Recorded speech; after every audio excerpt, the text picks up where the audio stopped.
a warning?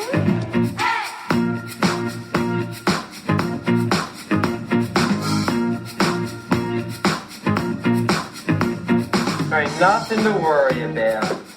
I'm worried that you'll work in an office, have children, celebrate wedding anniversaries. The world of heterosexual is a sick and boring life. Hi, I'm Charles. Hi, Jessica. Skies blue. So, Charles, what about you? I don't know, I do okay. Actually, I just met somebody pretty special. Oh. Her name's Michelle, and it's early, but, I thought you were single. is this supposed to be a setup? When she walks. Jessica Stein thought she'd run out of options. I go out with a lot of girls. A lot. We split the salad, but I think ate a little bit more. Sorry, I'm so late. You are right on time. Until she realized Oh, that's women seeking women. there was one more thing to consider. Whenever I thought about lesbianism in the past, I've always said ew. You know, just ew. She is trying new things. Who's the guy? There's no guy. I'm gonna have to go slow, okay? Oh, okay. You're a terrible liar. Trust me. There's no guy. Now, She's just working out some residual anger from college. between the man who's perfectly impossible You guys went to college together? We dated for a year. Is everything okay? You don't seem like yourself lately. You don't either. and the woman who's possibly perfect, If we keep going like this, we'll get there in 2 weeks or so. There's no real rush. Oh, how about 10 days? 10 days is better. she's losing her mind It's not me. It's not me. Do you find me disgusting? No, oh my gosh, you kidding? I'm impressed. to find her heart. She's a girl, you know? She has thin arms. I don't know what she sees in her mother. She's flat-chested. I've kissed a girl. Oh my gosh. Fox Searchlight Pictures presents the movie the Los Angeles Times calls outstanding, romantic comedy at its sharpest and most sophisticated. What is it about two women you find so exciting? The way they touch. Really? How do they touch? What I'm wondering right about now is, do you want to have dinner with me tomorrow night? Everyone wants to be kissing Jessica Stein. What does your therapist say about all this? Oh, I could never tell my therapist. Why not? Because it's private.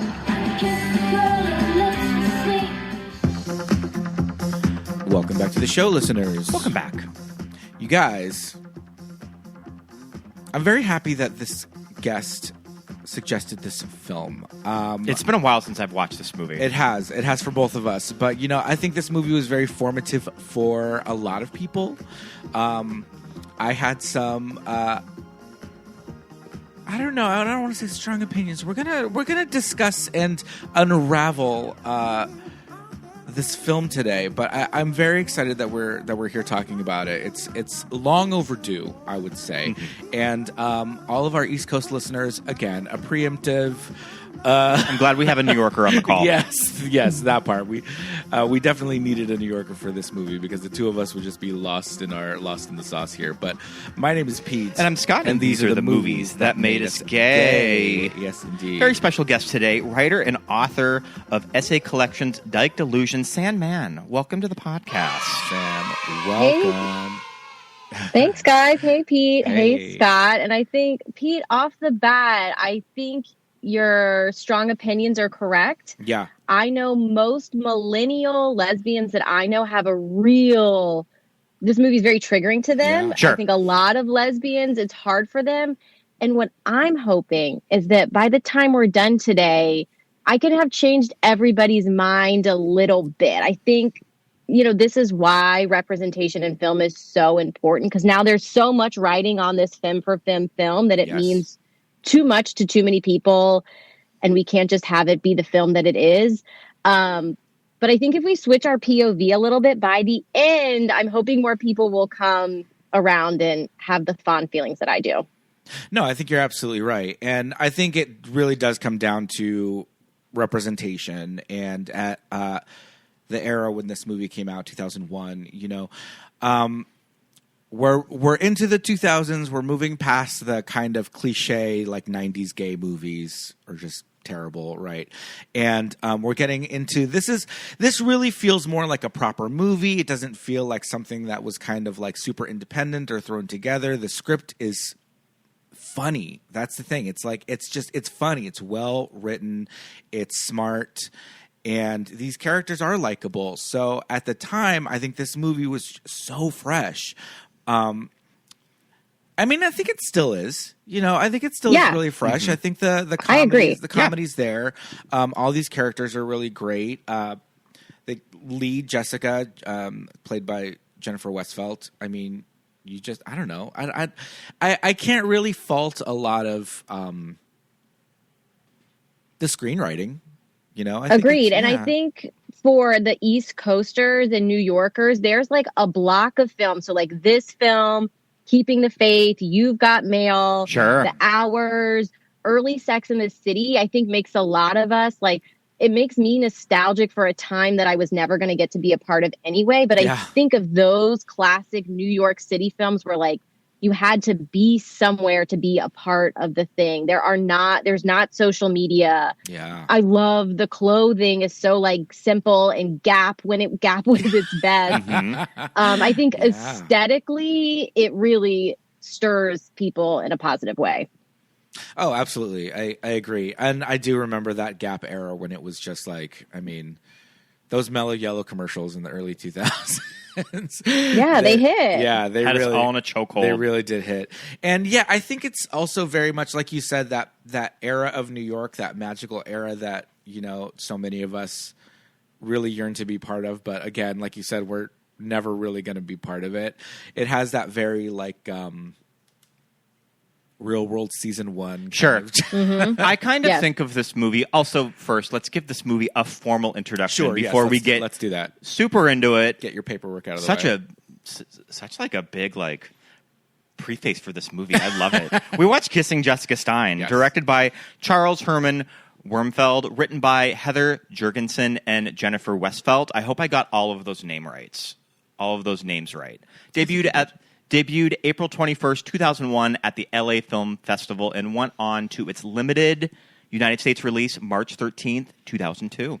Okay. All right, very good. This movie occupies an interesting space between Sex and the City and a Woody Allen movie. Would you agree?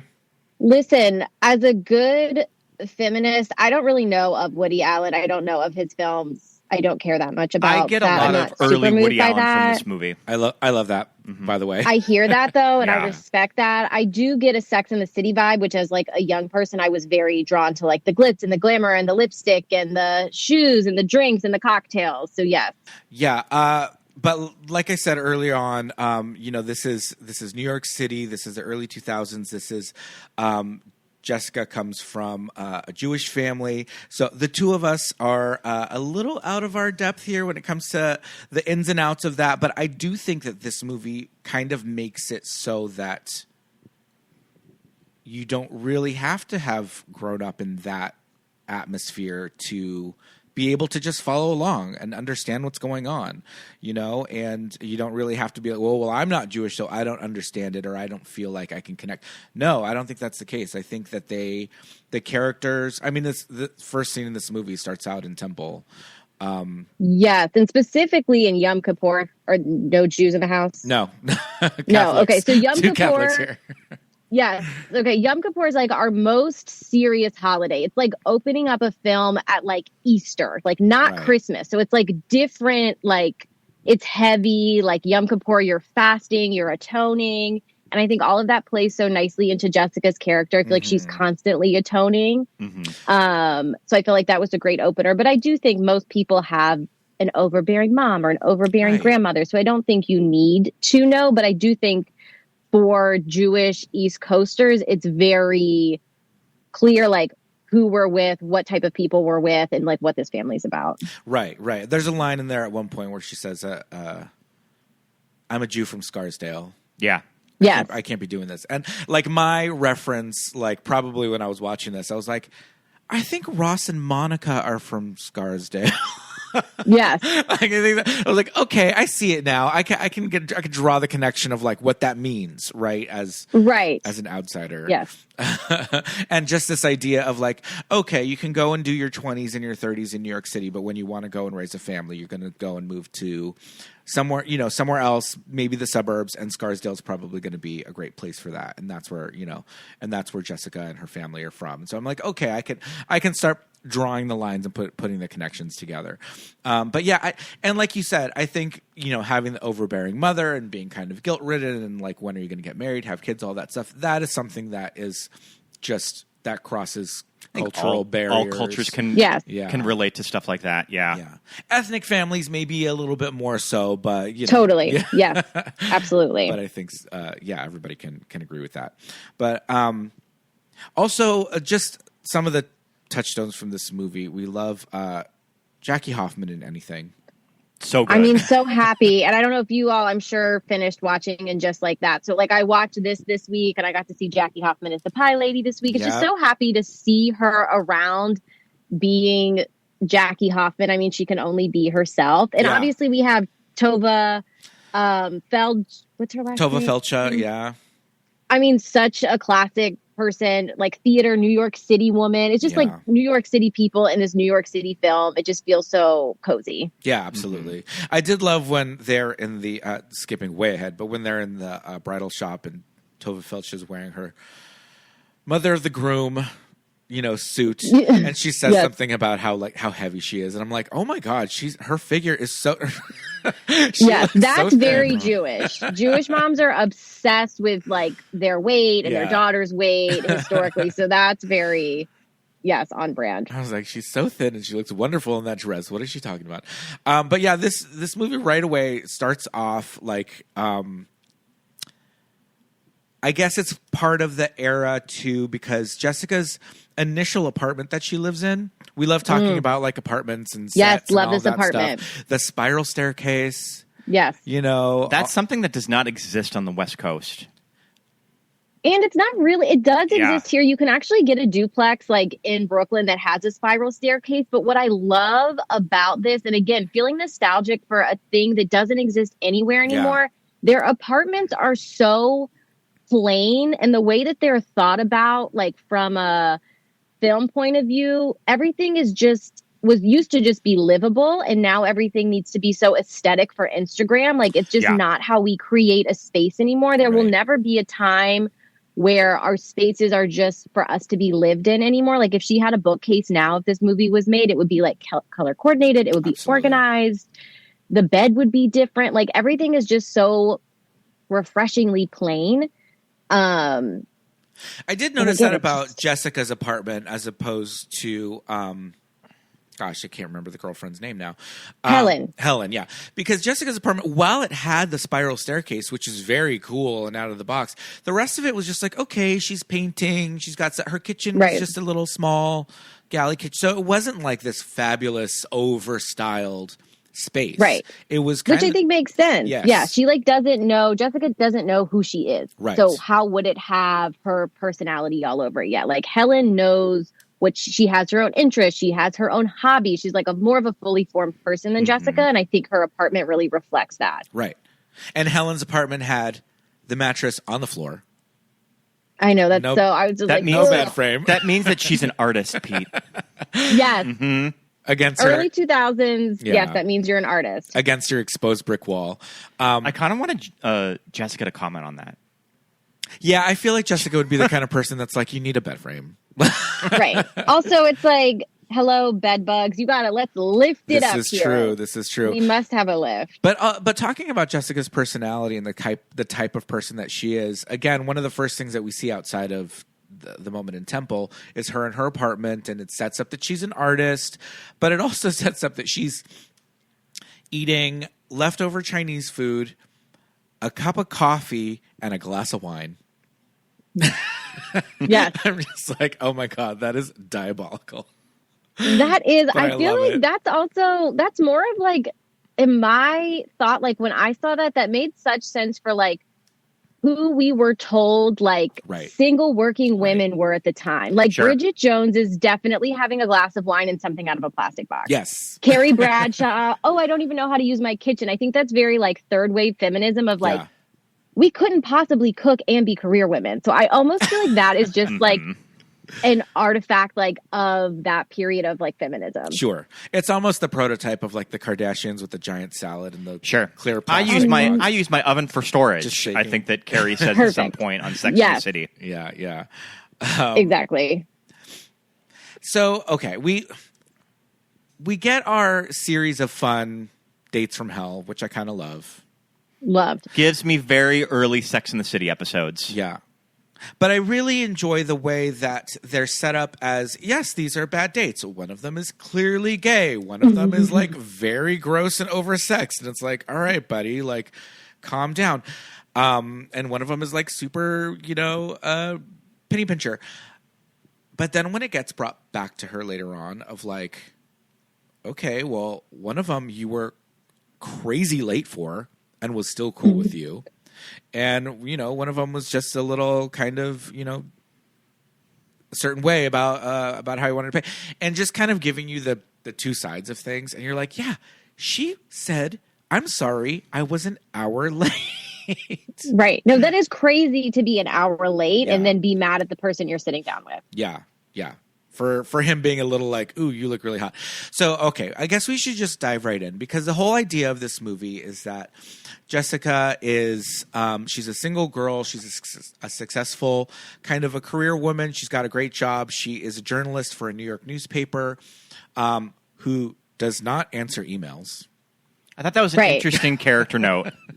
Yes. But at the end, she does. She does. Spoilers. Yeah. At the end, she gets an email. I mean, it's a big coming around moment for the character. She's got Which to grow. also, I mean, I hate to keep bringing it back to Sex and the City because I feel like we're going to be doing that a lot in this episode. But that's something with Carrie of that. Wasn't it a big deal when she was set up with email? Yes, she was like, remember, she was like, can you see me? Like all of that. Okay. Yes. But I think it's also a thing of the time of, this was an era, this was kind of an in-between era for, the internet and big tech and all of that. People were having computers in their house, but still it was a thing where you really had to show your parents how to do it. And, your grandparents you're not even going to bother with. And so it's that transitional time. And, it's that thing in Pretty Woman of not liking the hotel key and just wanting like a real key, things like that, where we're just like, this generation of people are getting used to this kind of tech. And so it's a very kind of, I don't know, it just kind of speaks to their character of enjoying the analog world. Yeah. Right? And I think for Jessica, it just is another way to show us at the beginning how like rigid this person is. Right. It's like she likes things the way that she thinks that she likes things.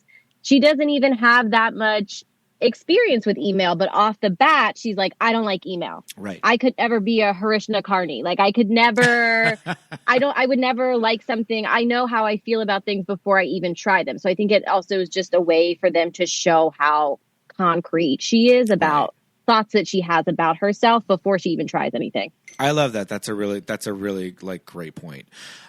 So, okay. Jessica is, she goes on these dates. We see that they're all setups, right? I think so. I think they're all setups. I don't know. Maybe. Yeah. Maybe. Yeah. Also the clearly not out of the closet gay one in the middle. That's Jim J. Bullock from Too Close for Comfort. I think he was also in the Hollywood Squares in the 80s, like pre-Whoopi. Wow. Yeah. Is he Monroe? He's Monroe. Yeah, I didn't know that. Yeah, that's Monroe from Too Close for Comfort. Yeah. And his whole thing was on the sitcom that he was on in the 80s. I don't know if you're familiar with that. He was a character that was a side character. The show is mostly about the parents of two adult daughters. And so the parents were, probably in their early 50s. And he was one of the friends of the adult daughters. And he was just kind of bumbling and nerdy. And the dad didn't really like him. And he kind of became a little bit of an Urkel character where he just became so beloved that he kind of took over the show. But the thing is, that actor is clearly gay, was not allowed to be out. It was the 80s. And so this character was just, they couldn't do anything where they set him up with women or had him go on dates or have girlfriends because it just wasn't believable. Right. And then he got on Hollywood Squares and he kind of became this Paul Lynde sort of making a little somewhat sly gay jokes, but not really going there. And so finally later on in the late 90s and the early 2000s, he was able to kind of say, okay, yeah, I was gay the whole time. lean into those roles. So for me to see him in that role was really funny. But so I guess we really want to get into the crux of what makes this movie a little, I guess you could say, somewhat controversial, is how Jessica does kind of eventually decide to pursue a relationship with Helen, right? When her and her coworkers, Jackie Hoffman, and when they're looking through the ads, right? Because again, this is 2001, and I remember getting the personal ads. You know, we all would get the LA Weekly and go right to the back and look at those personal ads. In New York, is it the Village Voice where they were probably looking at? I don't know. I'd say I'm too young to know that, but I will say my gunkles did meet and fall in love in San Francisco through personal ads. So. See? Soft spot for the personal ad. Yeah, man. It was a thing. It was like I remember the Craigslist misconnection era. Yeah. So she sees one, and there's a quote, and who's the quote from? Is it Descartes? I don't know off the top of my head, but did you all already also do that other lesbian movie, Imagine Me and You? No, with Piper Perabo. Yes. Right? Do you know there's a big quote in there too? I feel like it's so Dyke coded to be like we fell in love over like this literary quote. It happens in both movies. Oh wow! So I just think that's like a very funny. It's a different quote, but they're very cheesy, like heavy. Yeah. Important quotes. Right, quote unquote. So, so the thing is, she sees this quote. It catches her eye. This is an author that she really connects with, and she's just like, "Oh my God, who wrote that article?" And then they kind of figure out that it's a woman, and she just thinks, "Okay, I'm just going to give it. I'm going to go ahead and call." The thing is, she calls. I think she leaves. I was going to say a voicemail. I guess it's a voicemail, an answering machine message. Yeah, pre-voicemail. And kind of, we find out that it's Helen. We knew this in the movie that it was a woman that left the ad. But I guess the thing is, when they do kind of get together and she meets her, I think it's a little unclear to the audience Jessica's initial kind of like impetus for, okay, I'm going to go ahead, even though I know it's a woman. And there is no setup the entire time of maybe I am into women at all. It's just, okay, I like this quote. I think I'll respond. And later on, she says something to the effect of like, I thought maybe we could have a friendship. Right? Something like that. Yeah. And I do think the flip of that is like Helen is very clear in that she's never been on a date with a woman the same boat as Jessica, but she's like, I'm going to try to get some pussy. Like it's very clear what her intention is. Yeah. I'm personally okay with that. I think there wasn't the language we have now about like consent and like outing yourself in a emotional way. I'm okay with Jessica just kind of winging it. Sure. Personally. But I do think this is where people start to have a tilt. Right. See, and I think this is the same conversation with Chasing Amy, right? Do you think it's kind of the same? God, I haven't watched that in a long time, so I feel like I don't want to speak to that. I think, but is it similar? I think her kind of speech that she gives to the Ben Affleck character in that movie is a little more along the lines of the Helen character. Okay. Amy is a little bit more free with her sexuality, and she just says, I got to a point in my life where men were not cutting it because men are dogs or whatever, and I just thought to myself, hey, why don't I give women a try? Yeah. And it's a little like, I think I'll be gay now to a certain quotient of the audience. I also feel this when I talk to people about like queer identity right now. I think personally, there is too much policing of each other in the queer community right now in terms of like our labels and our expression and who's doing what or not doing what. So I am generally of the notion that like free to be you and me should, and I think in the ad as Helen looked for people who were looking for friendship or more. So I don't think Jessica has crossed any lines yet. Sure, that's true. You know, and there's a big conversation in like just the gay male community, right? Like with straight men, right? That's always been a thing of like falling for straight guys and all of that. And there's this meme that goes around on Instagram or wherever, and it says for like straight guys something to the effect of like, for every girl that rejects you, there's 10 gay dudes that will eat onion rings off your boner, right? Right, yeah. And the idea, you could say the same thing for like a straight guy, like women aren't into me. I'm tired of like whatever. All these gay dudes are clearly up for it. But it's a different conversation. I think for straight men to say like, hey, maybe I'll give one of these straight gay dudes who does want to eat onion rings off my dick, like maybe I'll give them a shot. I think that might be something a little bit different, right? Than kind I don't know. I'm female not sure. brain. I guess it depends like what what everybody's expectation is going into the thing. I do think, and I think particularly for men, because it's so much more dangerous, and this is a whole other conversation for men to just be fucking around as opposed to women just fucking around. But it would be nice if we could live in a place where like you could be a straight man and like you sometimes have sex with men and you're just exploring your sexuality and it's not that serious. Like I think that's the future we want. But to get there, we can't force people to do A, B, and C. But then also to get there, we can't like murder people after we feel shame that we fucked them. Right. So it is complicated. Yeah, absolutely. And the thing is, like when I said at the beginning, like, oh, I had thoughts about I wasn't angry at anything. I was, my thoughts, like air quotes, or more about like, I can see people thinking a certain type of way. Feeling a certain type of way about the subject matter in this.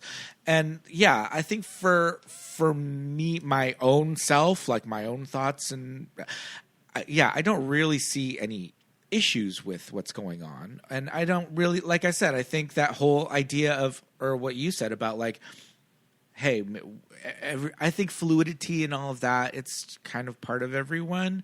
And I think it's just personal issues that kind of stop or start people from exploring all that. And I think ideally, like you said, I'm agreeing with you essentially. But, any thoughts that I had or any implications of thoughts that I had were not necessarily, I'm not on board with this. We're just kind of like, I can see, especially today where, like you said, everybody polices everyone else. And, you know, we come from a place where we, you know, sometimes we review things like Drag Race, you know, on our Patreon or whatever. And, you know, that kind of fandom has people that are gatekeeping that are not even within the community, you know, like we're not even drag queens. So we feel like, hey, we can't really speak to this, but then there are people out there gatekeeping saying like, you know, you can't talk about this, you can't say that. And it's like, bro, you're not even part of what's going on. So gatekeeping, kind of all of these thoughts, it's prevalent in every community, and I think it's just something that we as everyone just needs to kind of move forward with and just say, hey, let's all. I feel like let's all let everybody do whatever the hell. I agree. I think lesbians are mad because there aren't a lot of films where like the main character. Again, it's kind of like the killing of the gay, but not really. It's like, I think lesbians are mad because they just want Jessica to be gay at the end, and she's not gay. No. Right. And I think that's what the madness is. My only note is that I think what is a little bit confusing, and I think they could have done a bit of a better job, is she does seem a little bit icked out about the sex. But then she also sometimes says that the sex is good. So it's like, Jessica, if you don't enjoy this sex, don't have this sex. Yeah. But if you do like it, then just like it. So I feel like, and I think for a lot of gay people, definitely for myself, I know before I came out, I was so nervous that once I came out, people would be like, that girl just wants to eat pussy all the time. And that was like the most horrifying, embarrassing thing I could think, that somebody would look at me and think that. And I think we kind of see that yuck on Jessica's face sometimes, and I think that's triggering for people. Yeah. So I think they could have like maybe done a better job with her just like enjoying the sex and not being so sure about the relationship or the emotional part, or maybe they had sex and she was like, oh, this isn't really for me, but I tried it. I think that is kind of confusing and a little to watch. Sure. I think that Jessica also just really likes the idea of female companionship too.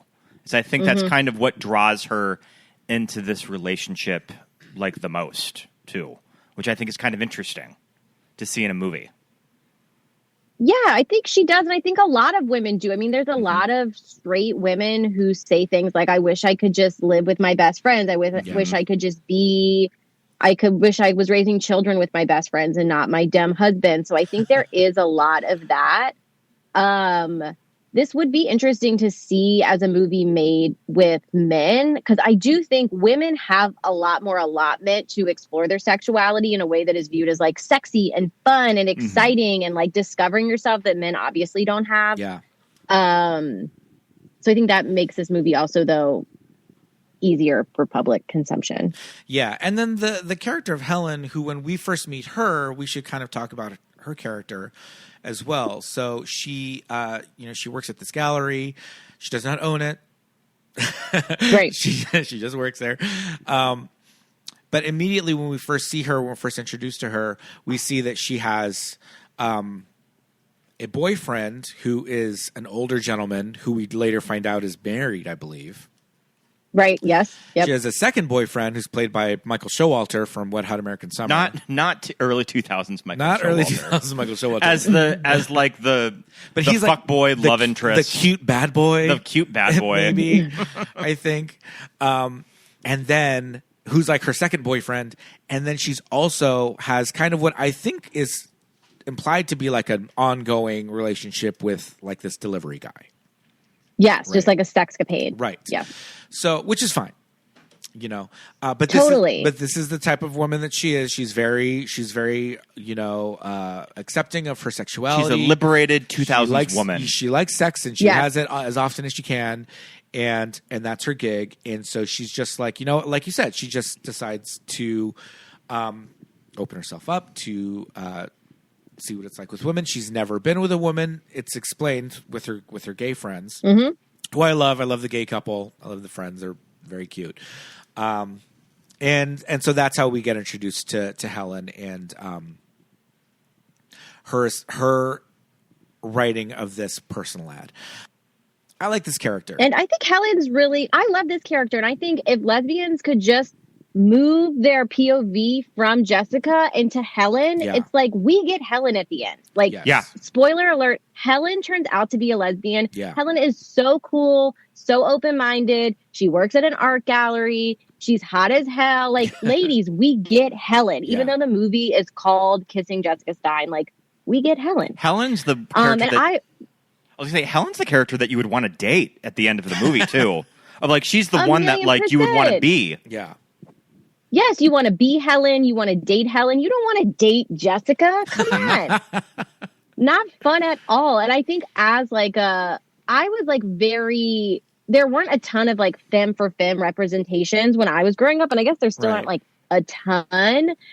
So I was always like a little confused about my sexuality because I always felt more connected to like gay men and boys, like their culture, what they liked. Right. And I was like having sex with tons of dudes in college because it's like that's what girly girls did. So I think a lot of femme lesbians also really connected with Helen. Like, oh yeah, I've been there. You're just doing this thing that is like rote and you get attention and it's fun and it's the script that you know. Yeah. So to see her kind of like interrogate that script and like do something different was very exciting as a young person. Yeah. It's so interesting because, I mean, this movie is 24 years old, and that's a long chunk of time. And so it's just so funny to think about, like, at the time, just the idea of, like, lipstick lesbians, right? Sure. And you know what I mean? Like, it's just so, like, holy shit.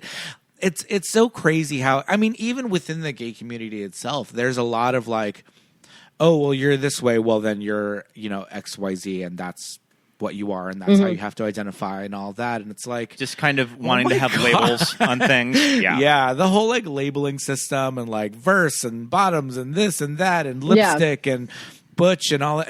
It's crazy. It's crazy. And they never really say lipstick lesbian in this movie, but I can only imagine at the time, just like constantly like that kind of, you know. Was the L word on at this time? I think yes. I think it had just started. I went to college in 2006, and by then like 4 seasons were out. So it must have been like very new. They probably were around a similar time. But yeah, I mean, in this movie, they have that whole great 60-second, 90-second dialogue about like her Mac Viva Glam and like the lipstick that she's wearing. And like, I mean, it's so good. And it's like so high femme. Pete died at the Mac Viva Glam.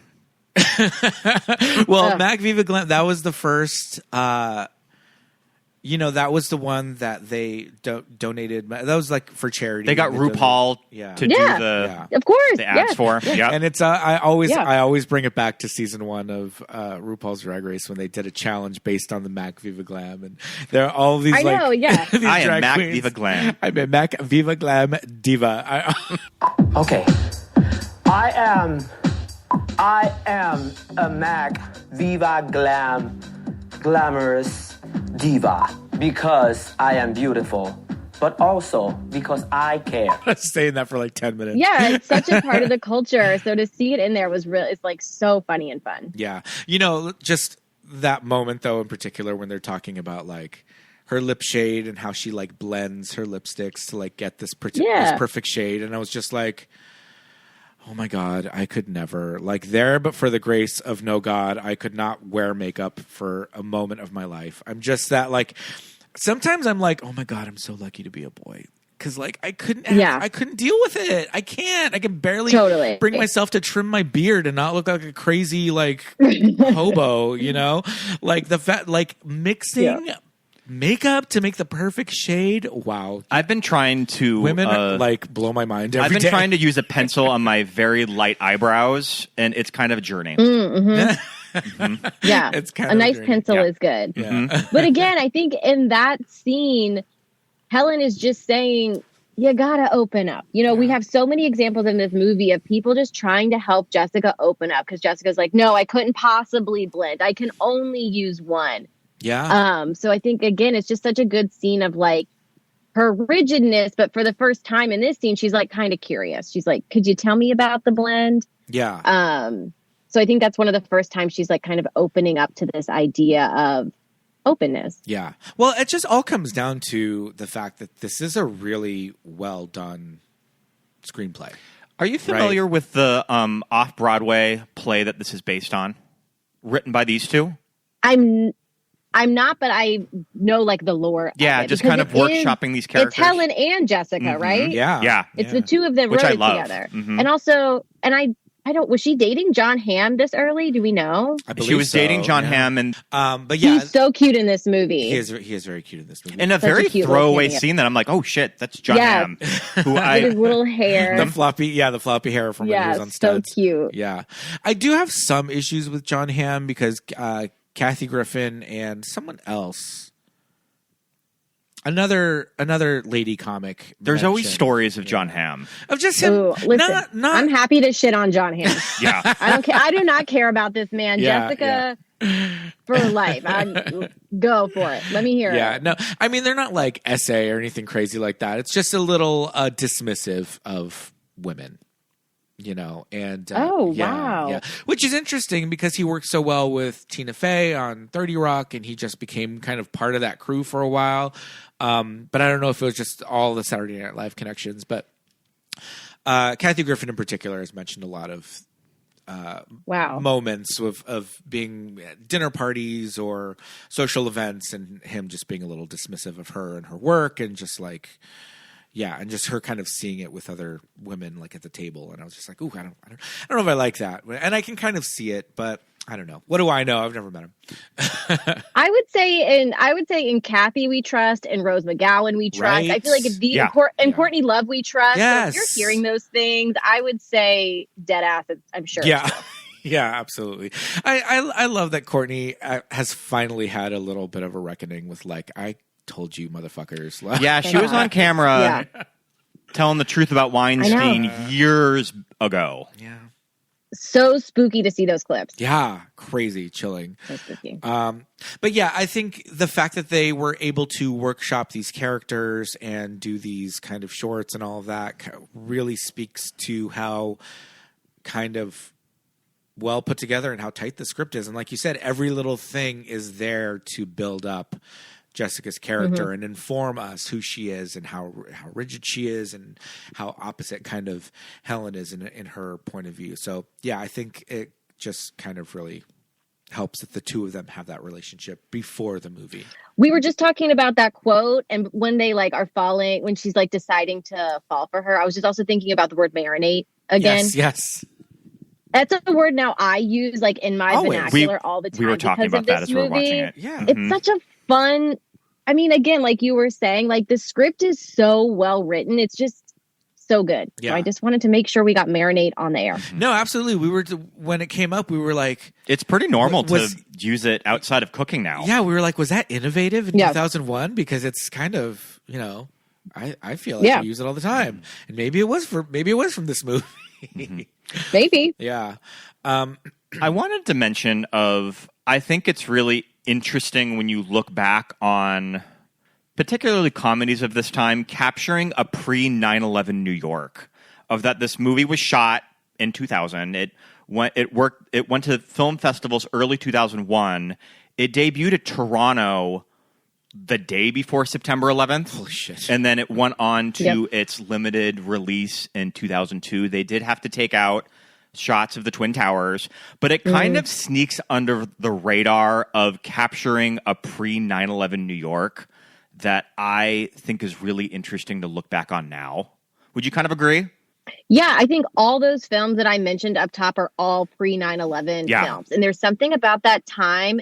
And I think it's kind of, we're going to see it. And we already see it now when we look back on artifacts like Broad City. It's like pre-COVID, post-COVID. Yeah. Pre 9/11, post 9/11. It's just like times when the world that we lived in is a totally different space. It has different air. There's like a lightness to this film and to other films of this time that just doesn't exist after that. Like right after that, it's just like everything is so serious and hard and just, I don't know. I feel like even like the lighting and like this film and the hours and not rules of engagement, Keeping the Faith. I feel like the light that they use to film New York City in those movies is similar to the light that we use in movies in LA. Like we don't have that like nice yellow light in New York films anymore. Yeah.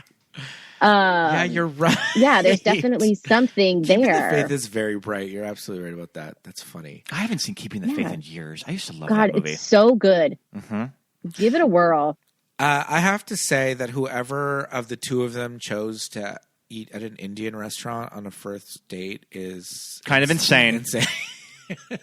That is kind of insane. Those women, they knew they weren't fucking. I was going to say that is a purposeful choice. Yes. Okay, so there's one other thing that I want to mention in this movie, and I mean, again, it's of the time, whatever. There is two brown people in the movie.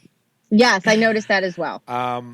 There's the marquee of the movie theater that they went to on the first date, and there was a Anna Deavere Smith movie, Twilight Los Angeles, which was about the LA riots, narrated by Anna Deavere Smith, and it's like this very socially and they saw some weird John Wayne black and white movie.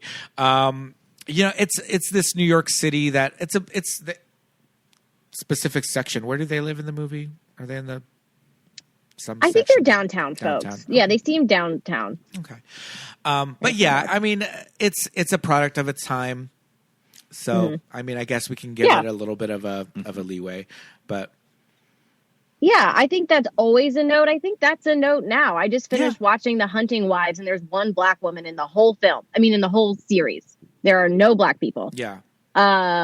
So I think that is a continued note for everybody. I will say, like, this movie does hold up better in terms of I didn't hear anything where I was like, whoa, what did they say? Yeah. So that's kind of impressive because during obviously these early 2000 times, people were letting a rip and saying crazy stuff, or just like Shallow Hal as a whole. The fact that Shallow Hal is a movie, Right. So I feel like this movie really has done a good job. Yeah, no, you're absolutely right. Yeah. Yeah, you're right. It's just one thing where you're just like, oh, okay, there's one. Oh, wait, they got it. Yeah, it sticks out. It's certainly, and again, I think this was such the critique for Sex and the City. It's like, this is one of the most diverse places on the planet, and it's just full of 30-something white people. There's not even hardly an older person in the film. Yeah, that's true. I know that the character of the grandmother, like, her first name was the same first name as the actress. So I was like, I wonder if that was someone's like actual grandmother that they brought in. Oh, she was cute. I liked her. Yeah. Probably, yes. Very cute. I bet that is true. I love the idea, again, skipping ahead a little bit, of the fact that when Helen does go to the wedding, that the grandma who is judgmental about like all the men, now she's judgmental about Helen. She's like, she's so flat chested. It's like she doesn't care that it's a woman. She just cares that she's too thin. Yes, very true. And very Jewish grandma-y. I remember my Jewish grandma just like putting her hands out on my breast when I was like a teenager. They just like want to see what's happening in there. They're too comfortable, the Jewish grandma. But also it was so cool. Like I actually probably didn't see this movie. I probably saw this when I was like in college. So like after it came out. Yeah. But it felt like very punk to see these like two women at a wedding together. Sure. Like, we forget like how not long ago things were. It just felt like so like cool and punk and normal, but like hip. I think putting them at the wedding together was a very cool choice. Yeah, and that's the thing. I think it's supposed to be played out as like surprising and refreshing that the family all takes her, welcomes her, because it could very well have gone in another direction, but I think the scene with her mom is probably my favorite of the movie. I think she's a very nice when they're girl. on the porch. I think it's a very moving scene. Yeah, it's great. Yes, very touching. She does a great job with that scene, like getting, and like a different way. Again, refreshing. It's a refreshing coming out scene. She doesn't have to come out. She doesn't have to say anything. And I also thought it was so moving, and I think such a note for everybody, because I think we all can be like Jessica when her mom says like, I knew like this child will suffer. Like she's so rigid and she needs things to be such a specific way. I think the note of the film, but people are too mad to take it, is like, just try something new and like open up a little bit. It's good for you. But to do that, they have to show Jessica as this like overly rigid, concrete person. Right. And that's what one of my notes I mentioned is like, okay, we're getting all these little bits about her in the email and the this and the that and the blending and everything. And I was like, it's meant for us as the audience to say, okay, she has her, I don't know, quirks or whatever you want to call them. But does it at points, could it come off as just uptight? Could it come off as just like, all right, calm down, like unwind a little bit? Yeah, I mean, she's extremely uptight. Yeah. But it's so like, it's actually like sad to watch after a while. You're like, Jessica, relax. Yeah. You're living in like when she runs into Jackie Hoffman at that market. Oh my gosh. It's like, you're not living in the deep South. Jackie Hoffman doesn't care that you're buying fruit with your girlfriend. We would all be lucky to have Jackie Hoffman as our movie best friend. This isn't a town square in Iran. Right. Exactly. A bodega in New York City. With a cat sitting on top of the melons. They make their point. Yeah. We get it. She's nervous.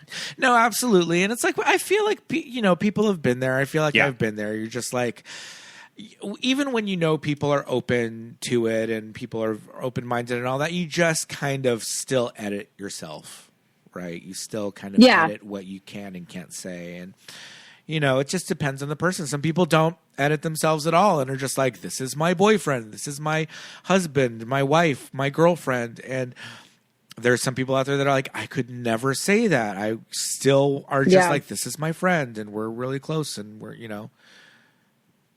Yeah, you're so you're so right. I think we're actually being so hard on that portrayal. And I think as somebody who's been out of the closet now for I don't know, 15 years or something. Yeah.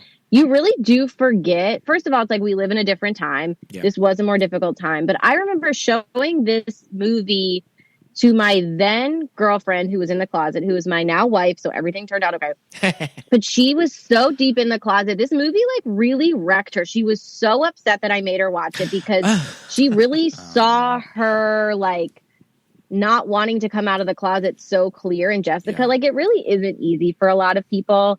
And I remember it was so interesting. Like for my girlfriend, I always knew like her, we very cool, open-minded Jewish family. So I think we often place that on like other people, but it was like never about her family. It's always like, how are people going to see me? So maybe we're being a little harsh on Jessica because I do think it can be a nightmare for people. Yeah, totally.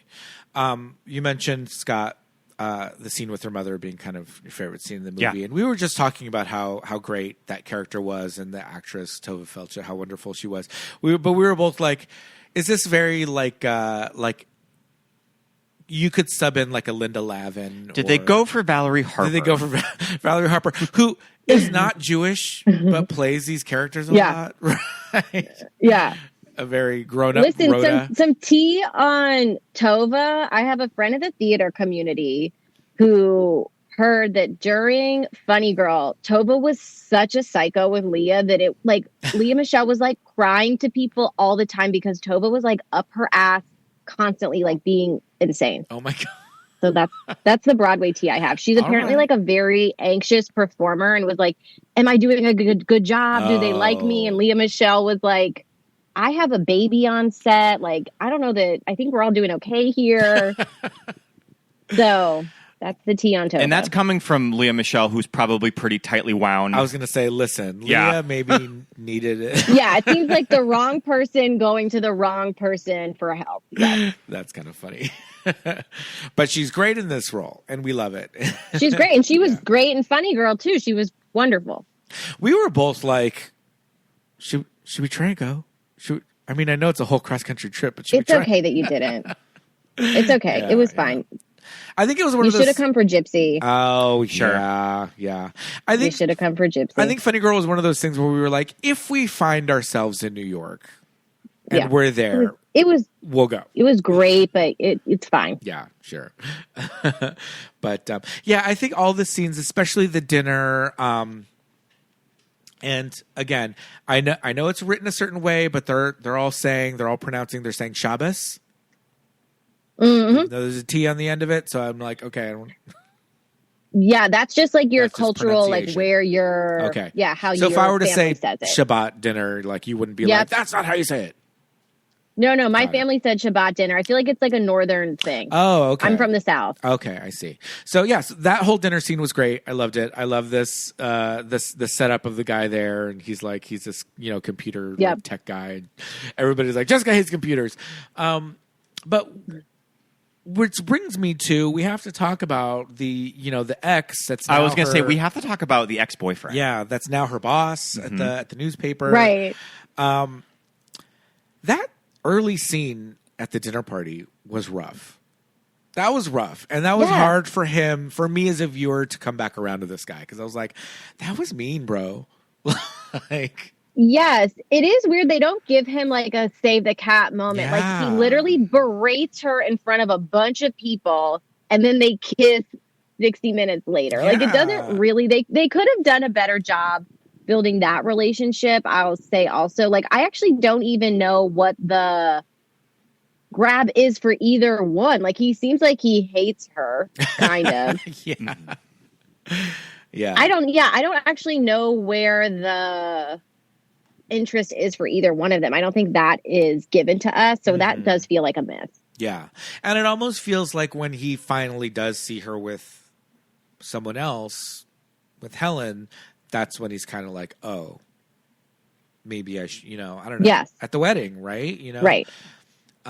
So yeah, it's a little funny. And at least they didn't like actually end up together. It's just, okay,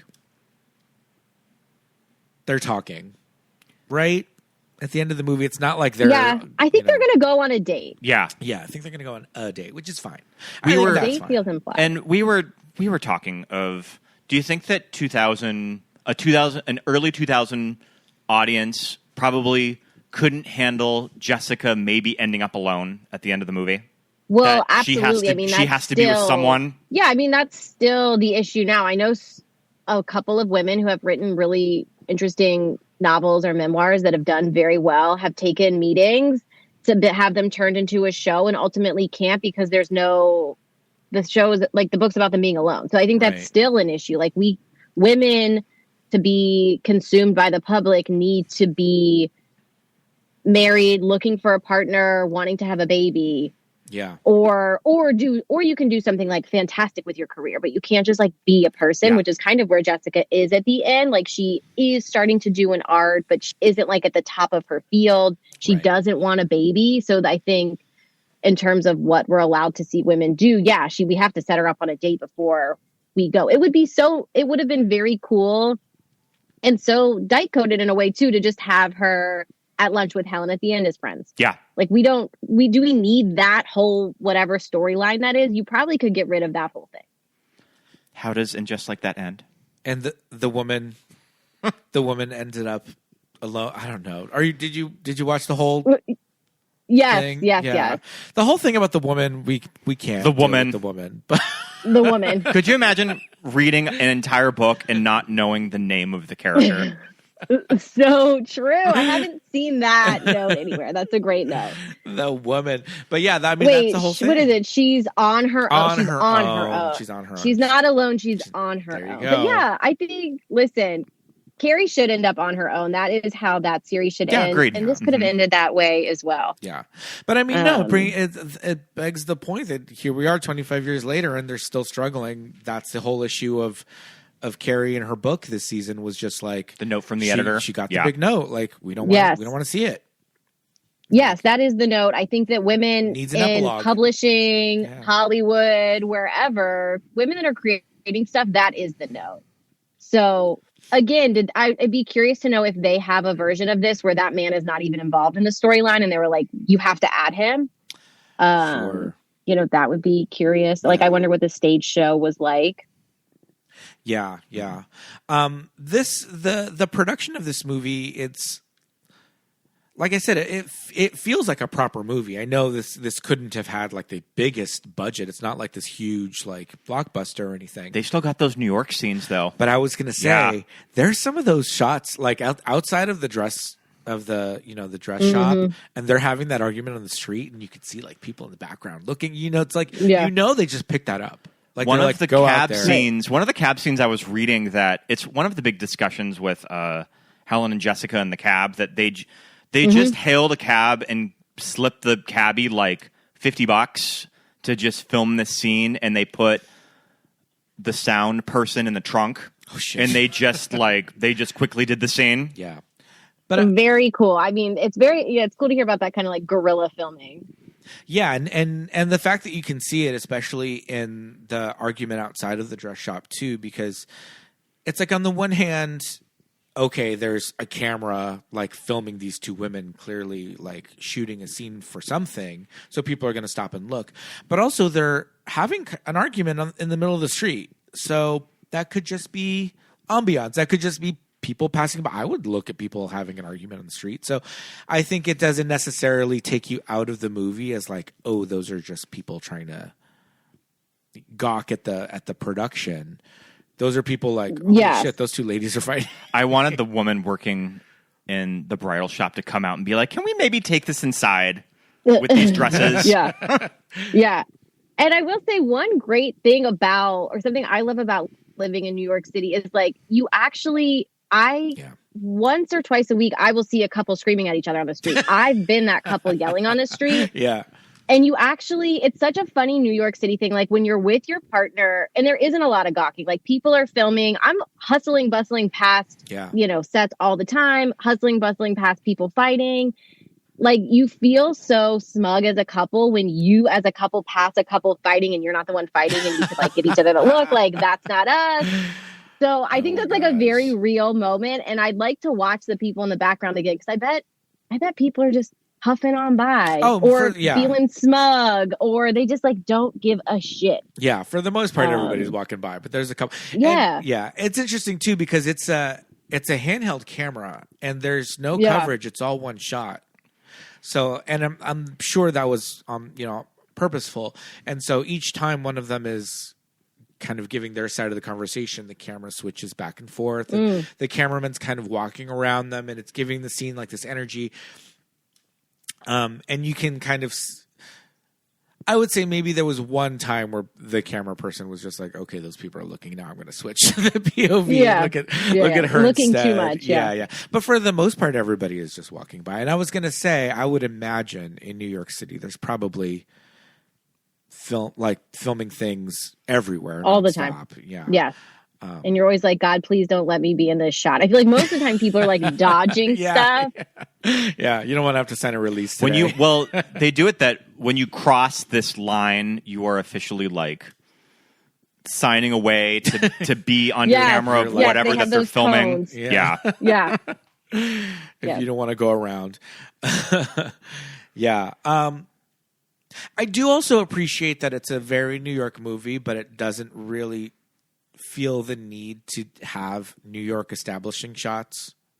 You know what I mean? Like a really big production is going to be like, here's the Empire State Building. It's because they could not afford to get a helicopter for all of those aerials.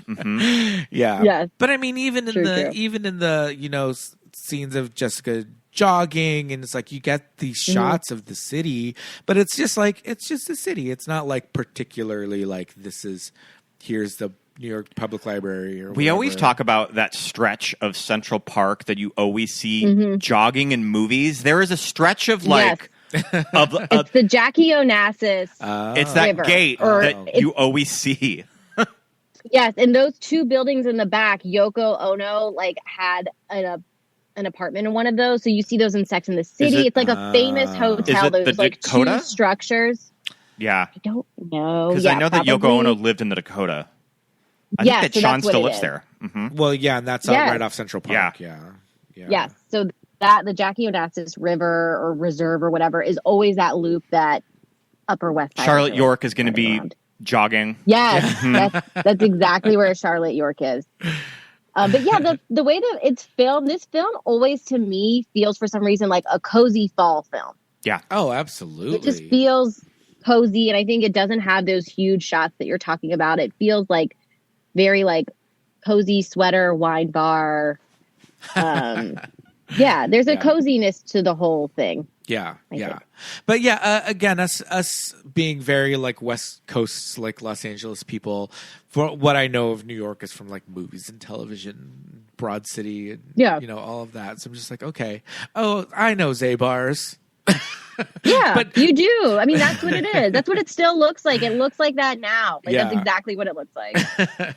Yeah. So, I love a movie that just doesn't feel the need to be like, hey, this is this is tourists. A New Yorker. Yeah. This is a New York movie made by New Yorkers. Yeah. I forget. Yes, it is. Yes, you're right. Yeah. The conversation that they're having on their first date, where they kind of do have that little moment of friction, where Helen kisses her. Yes, that they're just like walking down some kind of grungy looking street. I forgot what is the argument that they're having. They're saying she's saying like, how could you possibly know how you're going to feel about something? Because she's like, look at those crazy people like singing and chanting and dancing. Yeah. And I would the Hare Krishnas. Right. Which are Hare Krishnas still a thing?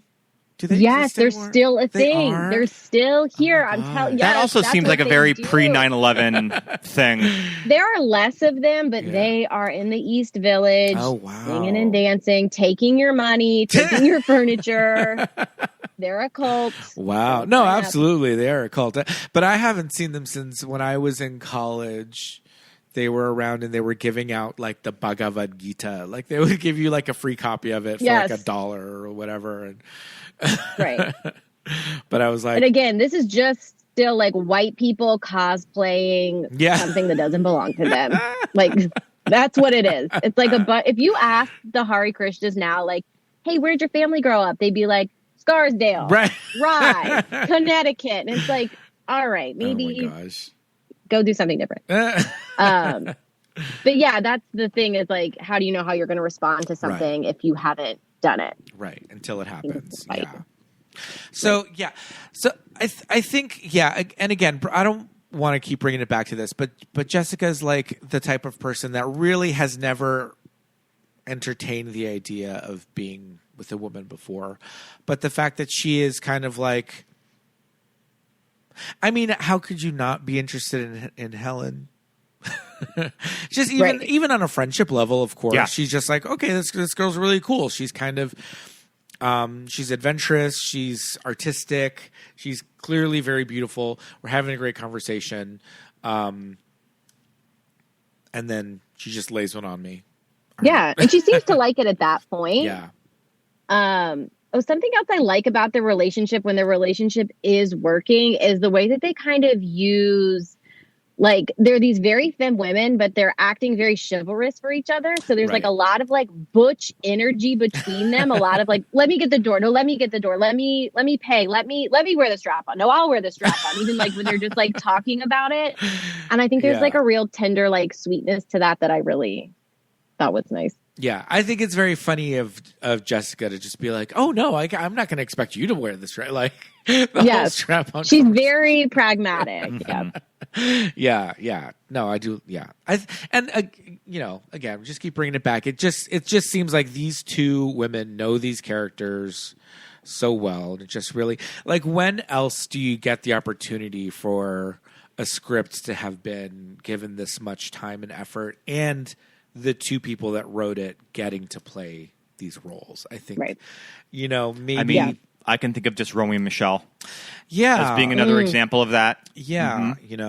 And Mira wasn't even with it from the beginning. Yeah. That was just really Lisa, right? But I think maybe if for whatever reason they were not allowed to star in it and they wanted, to get somebody, maybe it would be a different conversation. Maybe the movie would not have lasted as long as it did. If this movie were to have starred Kate Hudson instead of, I mean, it probably was discussed. It could have happened. Yeah. I mean, especially with this being a Fox Searchlight movie, that I'm sure that it was discussed of, we need somebody more established to play at least one of the leads. Yeah. I also get very nostalgic looking at this movie of just Fox Searchlight and just these little boutique side companies of studios that specialized in these type of fun, quirky indie movies. I mean, it's something that still exists now. Like, Fox Searchlight is still around. It's just called Searchlight. But I don't know. It just kind of hit different in the early 2000s. Yeah. Everything did. Again, it's like the pre-COVID of it all. It's a different world. But I think because they know each other also, like, that breakup is so devastating. Like, as the audience, we know this isn't working. We know this isn't going to last. And I feel like to see the way that they break up anyway is like a very devastating moment. And they do such a good job emotionally showing us that. Yeah. And I think it's a totally valid breakup, even though it's sad. Yeah, it is, because you do see that Jessica is really sad about it. She's just like, I wonder though, is it Jessica just because this is kind of her first foray into being with a woman? She's just like, no, this one has to work. Because she does seem clearly very upset and she very much wants to make it work. But I think when Helen does say, like, okay, well, then we need to have sex more, she's just like, well, no, we don't. Right. So, yeah, there is that issue with Jessica's kind of ick factor maybe with it. Yeah.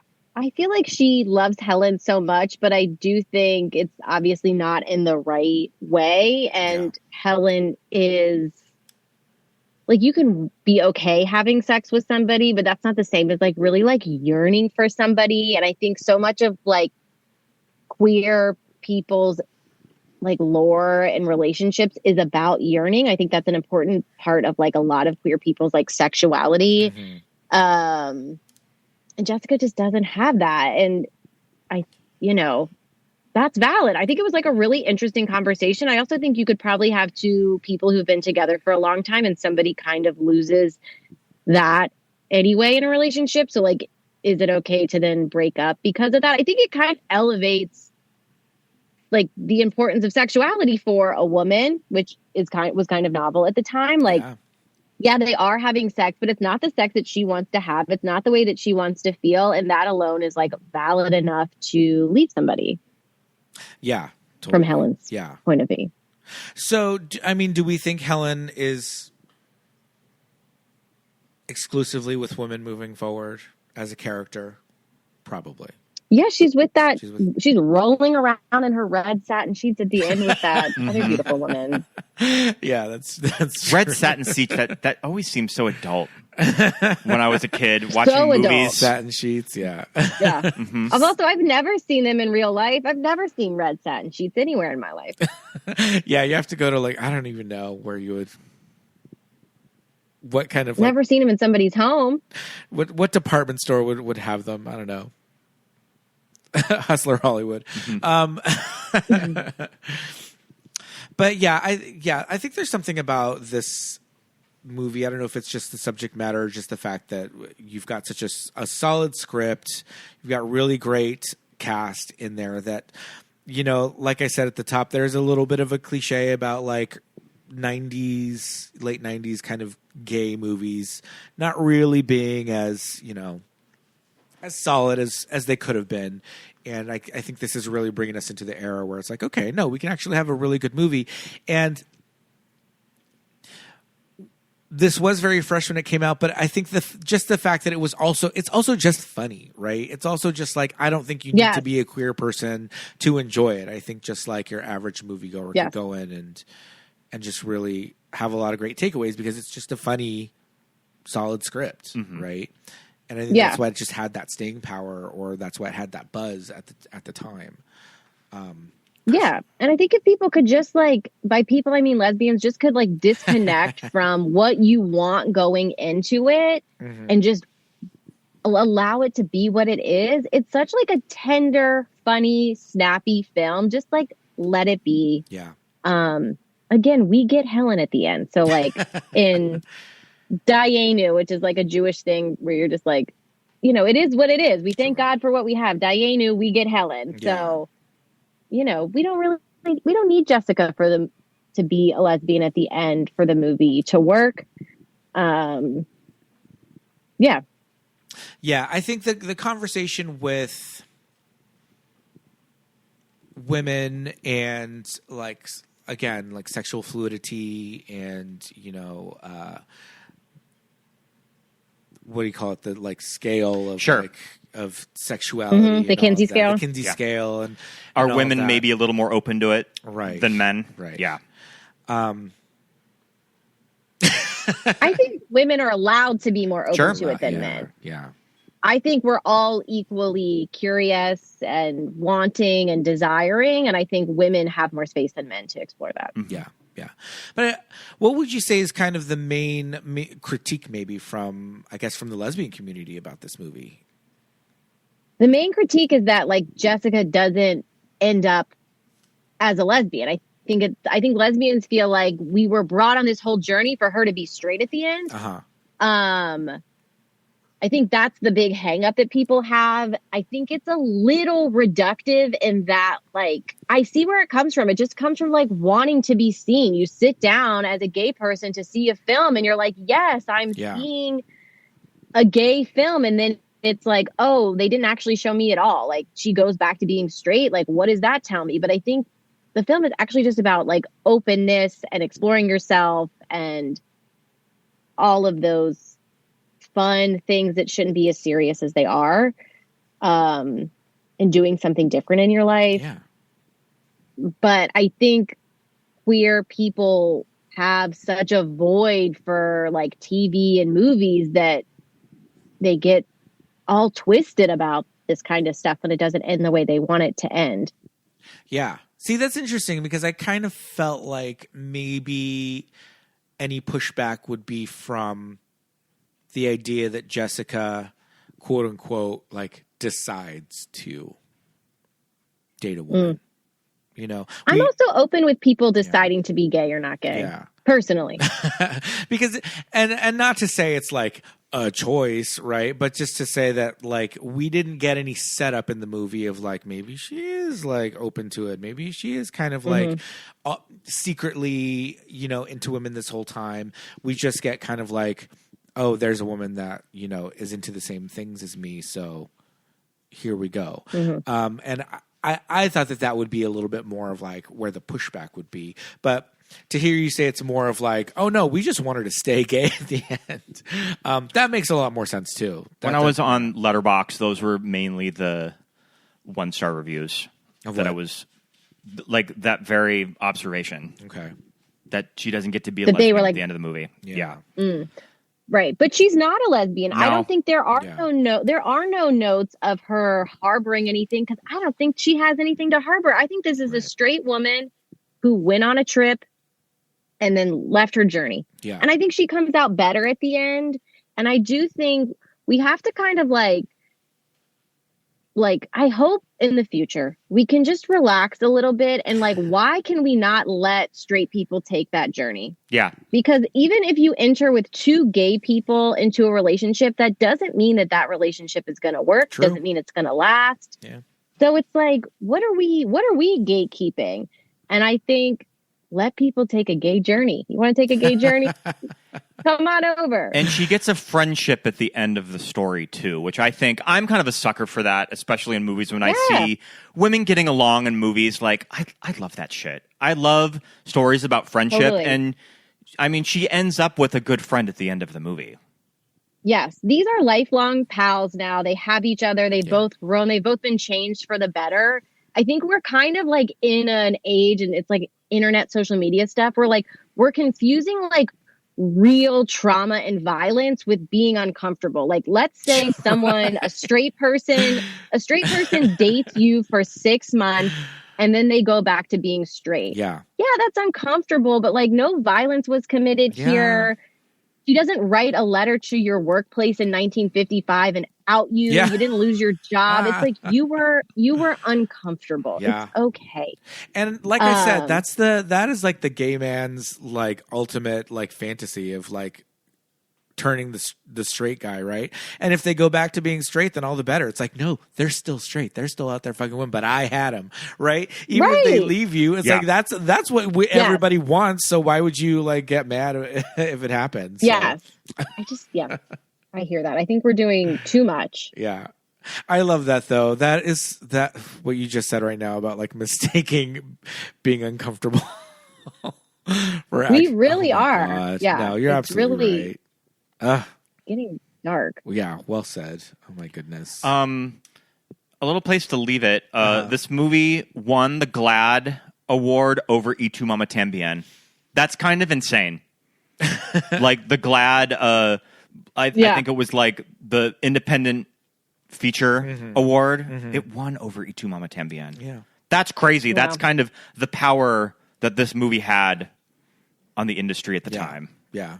Yeah. I mean, you know, for every like gay movie out there, how many like lesbian movies are there? Like not a lot, right? I can't even think of that many. Yeah. So good. Not a lot.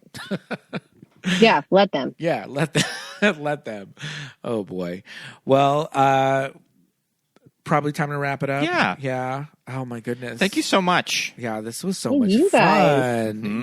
This was great. This was a great conversation. Thank you so much for coming on, and I really appreciate everything that you had to say on this movie. It kind of opened up our little gay male minds to something. Of course. Anytime. Thank you both for continuing to do the Lord's work with this podcast. Oh, you're so welcome.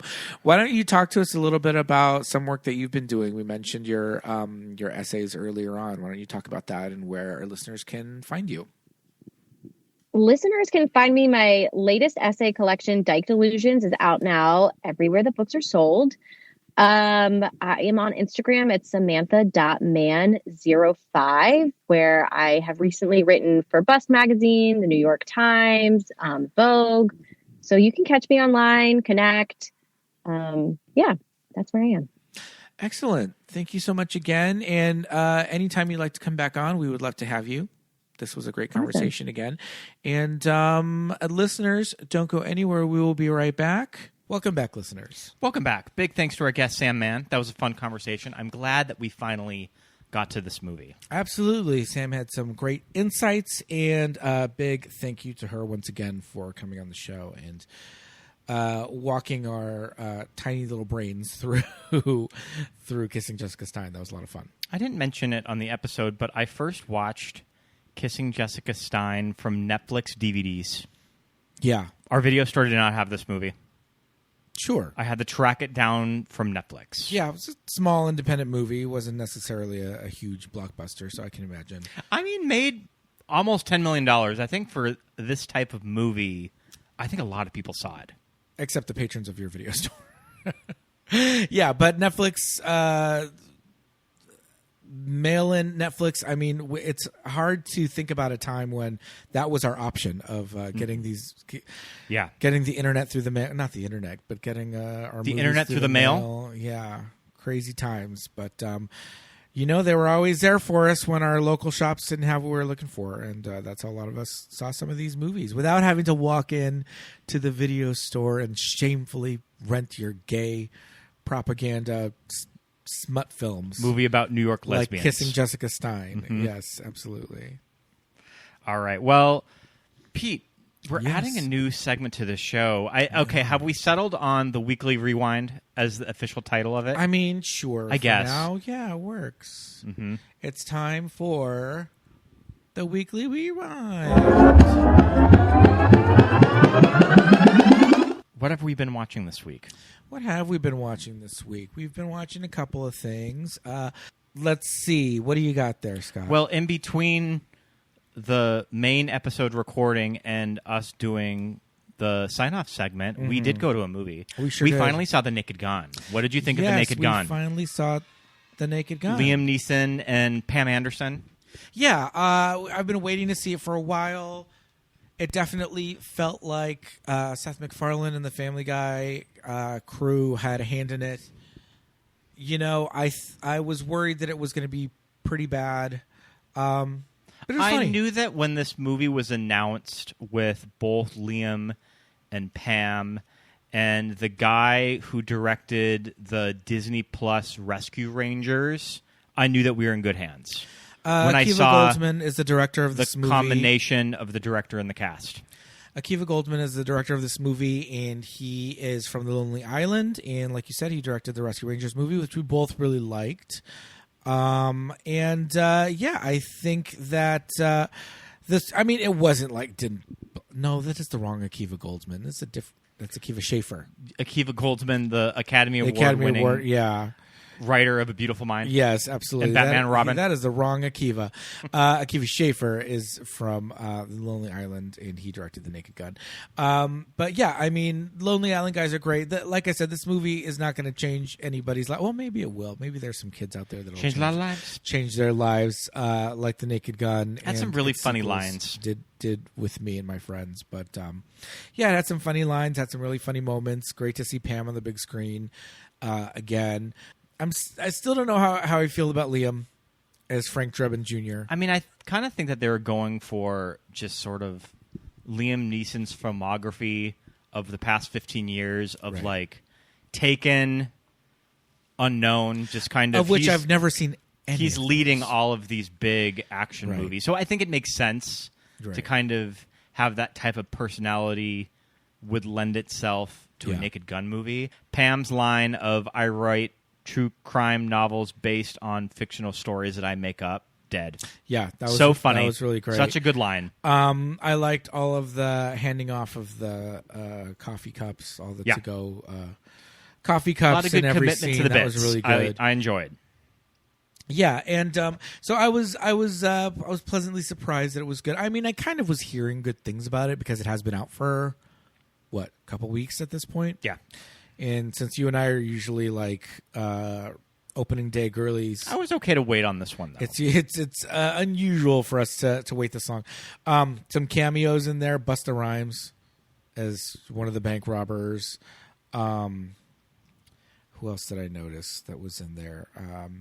I mean, yeah, there were a couple other cameos. I mean, there's a Priscilla Presley is in there. A brief cameo. Yeah, who I'm assuming is just her. playing her actual role. I think it's the character from the Naked Gun movies. Yeah. Jane Spencer. Yeah, I liked it. I enjoyed it. I watch it again when it comes on Paramount Plus. Mm-hmm. Excited for that. And will there be an inevitable sequel?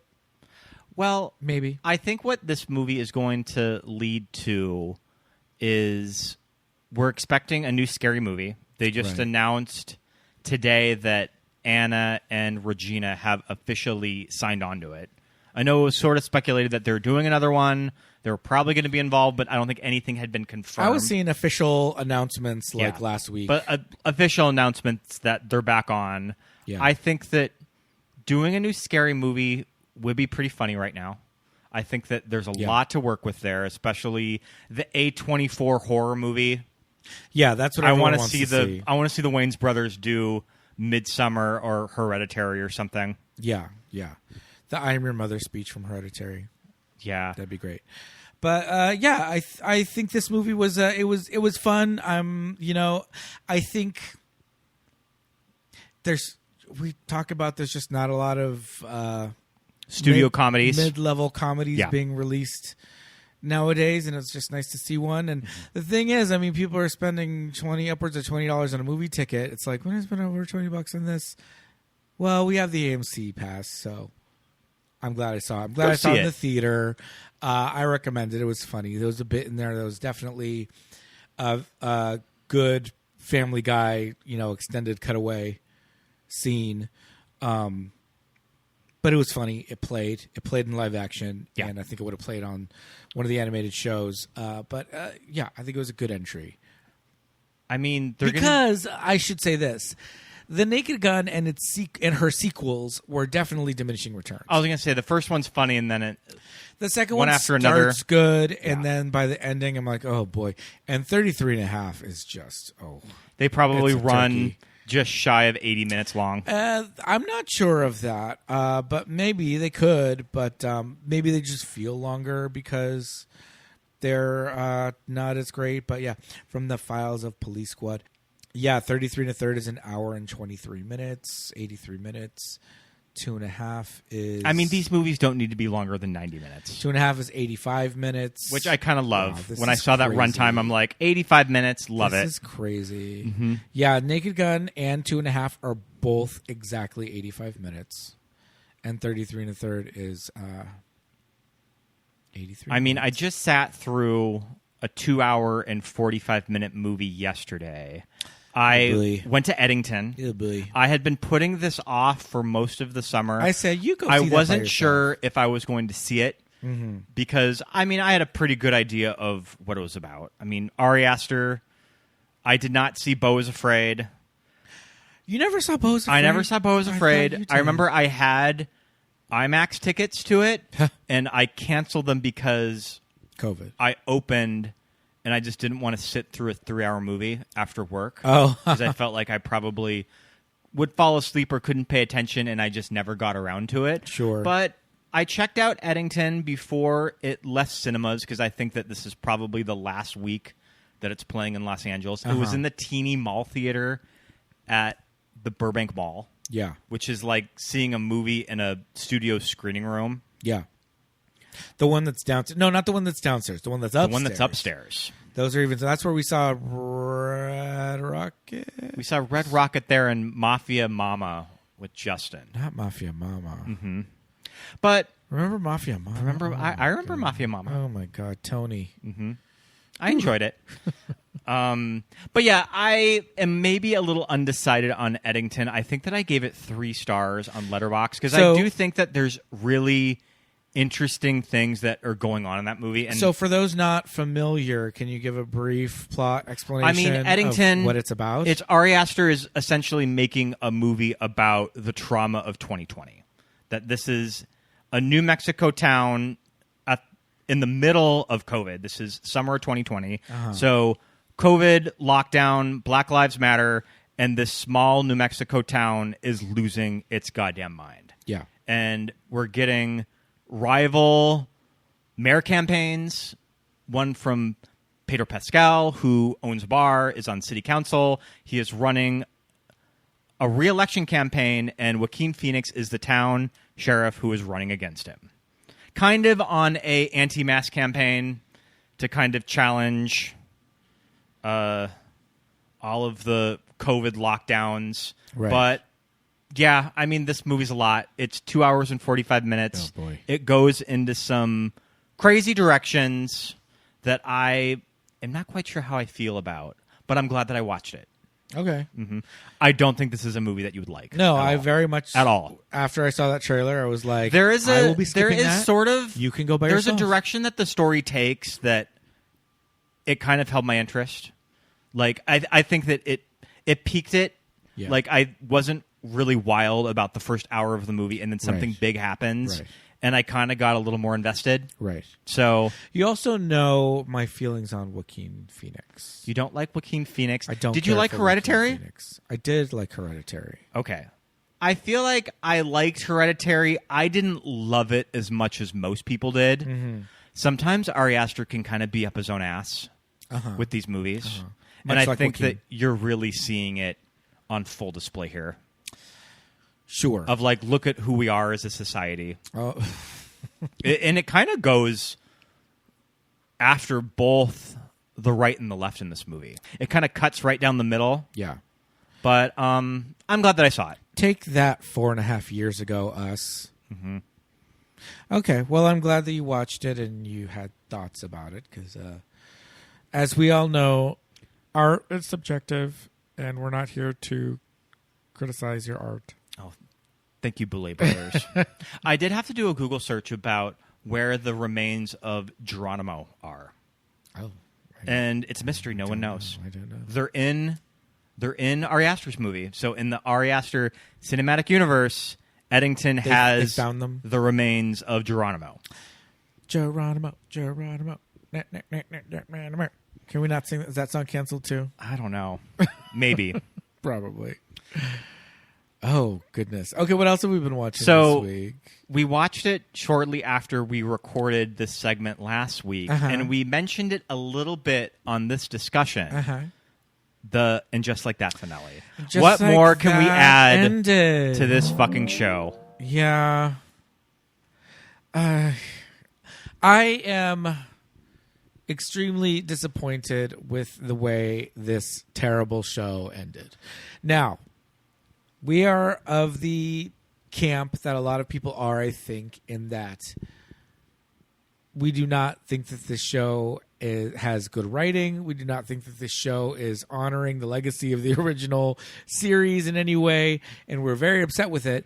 But we also will never miss an episode, and we'll watch it until the show It had us hooked. ends. It had us hooked until the very last episode. And this season is going on, and this season we both feel like is the weakest. Yeah. It's a series of disconnected storylines that these friends don't really connect with each other at all. Everybody's living in their own weird, bad sitcom. Yeah. And unless there's one or two things that happen here and there where a bunch of rich people get together for some reason, Carrie is living a strange we like when we see rich people on TV. That's great. Okay. And it's built into the Sex and the City brand of escapism. But I also think in 2025 maybe that like hyper rich escapism is like not what a lot of people want to see. Well, right and now. that's the thing about And Just Like That is that they're willing to talk about a lot of things that original series did not talk about, which would be race, sexual orientation, all the stuff with Che Diaz. Talk about it in the wrong way. They talk about it in the wrong way, but what is off the table is wealth inequality. Wealth, yes. And especially like, is it Lisa?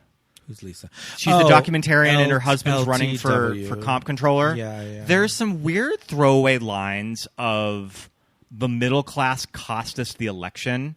And the mother was like, I fucking hate the middle class. Right. And I couldn't tell what the writers were going for with all of it.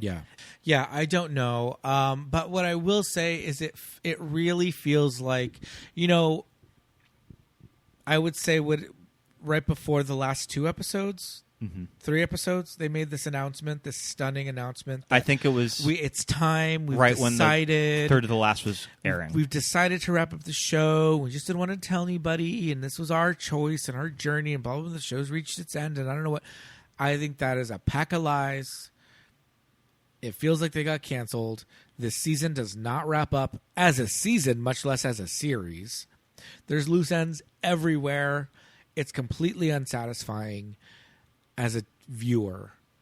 Regardless of the quality of the show, this ending is just tell us you're canceled. We'll still be unsatisfied, but at least we'll have someone to blame. At least if they just came to us and said, sorry guys, we got canceled. Max doesn't want to pay for it anymore. This show is too expensive. At least we go, damn you, HBO Max, you took away the worst show of our lives. But now we're sitting here going, fuck you, Michael Patrick King and Sarah Jessica Parker. Oh, you're done, so it's over? What? I think that they filmed this weird finale, maybe not knowing if they were going to be renewed.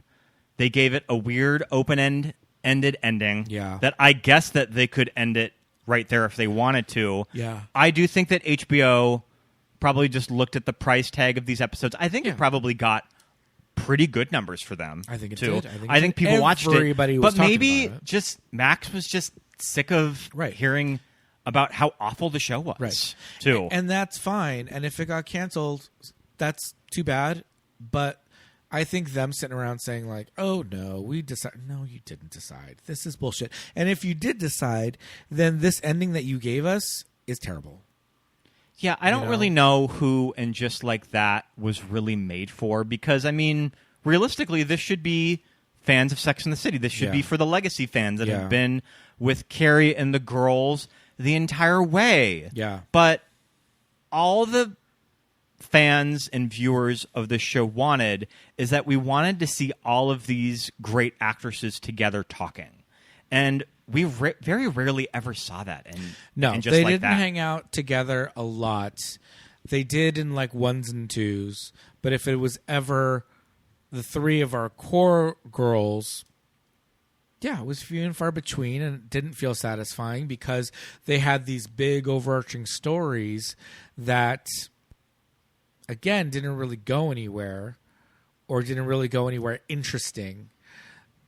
So, I mean, I know it takes a lot to write a TV show, and Michael Patrick King probably has more Emmys than I do, given that I have 0. I think Michael Patrick King has a lot of issues with other gay people and anybody under the age of 30. My problem with this show was that in their attempt at being funny, they made unrealistic characters. Like, they made them so unlikable. They made characters do and say things to people's faces that were awful and horrible and terrible, things that no one would ever do, no one in their right mind would ever do or say. And we as the audience are supposed to laugh, right? It's supposed to be like, oh, that's so funny that character said that. And it's like, no, it pisses you off because you're like, who does that? And what kind of in evil the last person? episode, the whole thing with the Stiller baby mama and Epcot, is the joke supposed to be like, oh, well, look at these terrible Gen Zers, These entitled and how kids. entitled and rude they are. Yeah, what is the joke Is that there? I guess that's what the That's scene's it? trying to say. Yeah. That we can't have anybody under the age of 30 be polite when they come over. I understand saying like, oh, kids these days, and kids these days. I'm a certain age, and these kids are younger than me. And now that I work with some of them, now that I'm back in the workforce and like the public eye, it's like I interact with them in a way that I didn't before. I didn't have any business talking to people in their 20s for the last 11 years.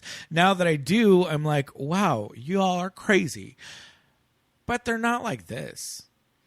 I mean, and we're in LA. Everybody so who it's I not work like with we're in like some small town who where are everybody's nice under to each other. 25 works really hard. Yeah. Too. They're trying to make their money, you know? Like they're doing a good job. There may be some other issues about the way they go about things and their attitudes about other things, but I've never gotten any sort of like the evil grossness that you get from the characters in this show. And the way everyone in this show is just trying to make everybody else look stupid. and they're achieving that. Yeah. But like I said, we did watch it every week, every Thursday when it was on. I was like, all right, let's watch the next one.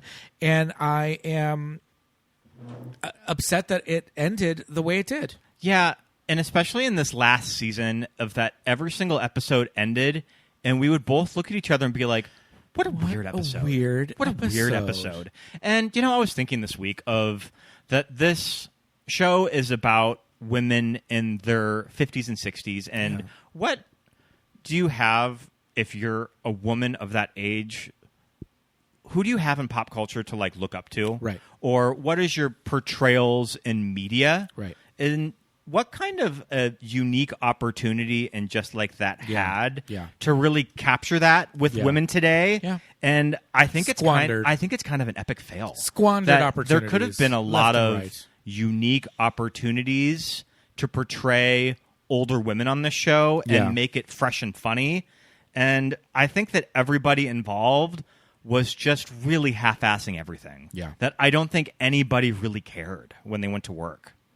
That they were putting in half the work in the writer's room. And I think that everybody, including SJP, was just checked out. It was all about aesthetics. They're just trying to make it look a certain way. But when you watched it, you just were not and satisfied. Especially Sarah on Stern, kind of smugly saying, "Oh, I don't watch the show." Well, what is your job as a producer then? Yeah. If you're not watching the show and thinking about ways to improve it. Yeah. Because that's the job of a series producer. Yeah. Yeah, I always find that's kind of shitty of people to be like, I don't watch the show, I don't listen to whatever. It's like, all right, come on. What are you too busy for this? Come on. It's one thing to not to say like, okay, I'm the star of this show. I'm in a lot of scenes and I don't like watching myself on the screen. You can say that. Mm-hmm. But to be like, I don't watch. All right, lady.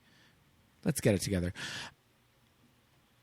And it's another thing to just be like, oh, we'll just go back and watch Sex and the City. That's our big thing. These shows are not ruining our lives. Reboots are not ruining our childhood or anything like that. We can go back and watch Sex and the City, but it's different. It's not meant to be, I don't know. It just has such a different vibe. Mm-hmm. I think it's just a lot of missed opportunities. And the reason that we're upset is because that there was so much potential there, and it was just kind of like, where did they go with it? Yeah. Yeah. Unfortunate. But it's done now, and do we start it from season 1 again? And just like that. I mean, I Do we would start that gladly. from season I 1? would gladly watch from season 1 of Sex and the City. Well, that's a long, and season 1 is crazy. But I mean, will we ever watch and just like that again from the beginning? Maybe. If I'm held captive on a plane, maybe. Yeah, because just seeing it for the first time and watching it just to see what it is one thing. I don't know that we could actually hate watch it again on purpose, because it was pretty bad. And do you think it's done? In this incarnation, do you think it's the nail in the coffin of Sex and the City for Carrie Bradshaw? I think on it screen, is. probably. Mm-hmm. Yeah. All right. Is there anything else we want to wrap up in this segment? We talked about Alien Earth. We haven't really talked about Alien Earth. Did we? I am undecided what I think of the show. Same. I really thought that I saw the first episode and I was like, oh, this is fun. I think I enjoy this. And then we saw the second episode. There's a lot of weird writery what is going on? bullshit that I don't really care for. Writery. Mm-hmm. Yeah, writery stuff. Weird plot points and characters. Yeah. I agree. The writery stuff is where it gets me a little like, okay, maybe let's rein it in a little bit here. And then all the IP that's thrown in there. There's a lot of Disney stuff. There's a lot of Fox stuff. It's a little cuckoo. It's very jarring, kind of. The Peter Pan Neverland stuff, I think, is a little too heavy-handed. Yeah, it really is. It's a lot. You were wondering if they scoured the earth for a terminally ill child named Wendy. Turns out that's like her drag name. Okay. Her name when she was a terminally ill child. Oh, so she's like the new robot replicant teen, and her name is Wendy. Okay. But Wendy's her drag name. She said blah blah blah, and the guy goes, "Oh, my sister's name was blah blah blah." So she identifies as a Wendy then. Yeah. Okay. Yeah.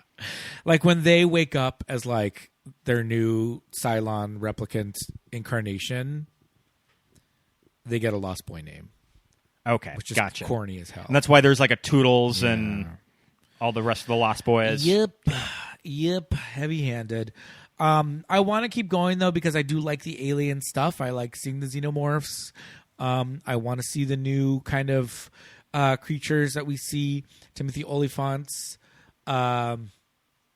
synthetic robo character is a little cuckoo, but I'm going to keep going. I'm going to give it a chance. See if I don't fall off. Okay. But Same. I'm in for right now. I think I've abandoned ship off Wednesday.